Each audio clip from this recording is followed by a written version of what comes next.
And welcome to this video about adding AI to your Google Sheets. And the way you do this is you go to extension and then you go to add-ons, and from there you click the button get add-ons, and then a screen will load.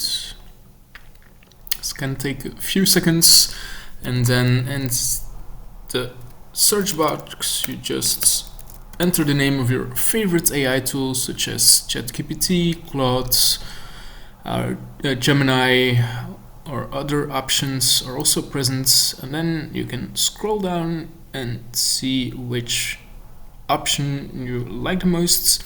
As you can see, there are reviews for each option, and you also see how many times it has been downloaded.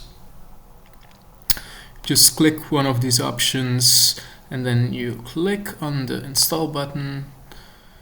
It asks for permission and you just click on continue, and once the extension has been installed you just go to add-ons, and then you see the ones that are in your spreadsheet or that you have downloaded already, and then you can just pick the settings you want to. For example, in this instance I need API keys of the AI assistant, so this will probably indicate that I need a pro subscription for the AI to use this tool, whereas some of these AI insert tools don't need any API keys, but they need a subscription. So it's possible that you might need to purchase a subscription if you really want to use AI in your Google Sheets quite a lot. I think the first 10 or 15 tries are free, but if you want to really use it every single day, you have to probably go for a subscription.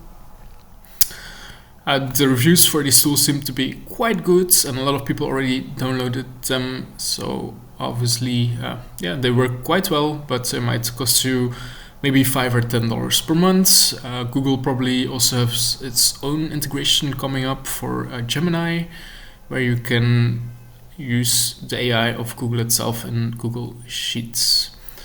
But for now, one of the easiest way is to just add this extension. So thank you for watching this video. Subscribe for more and have a wonderful day ahead. Thank you.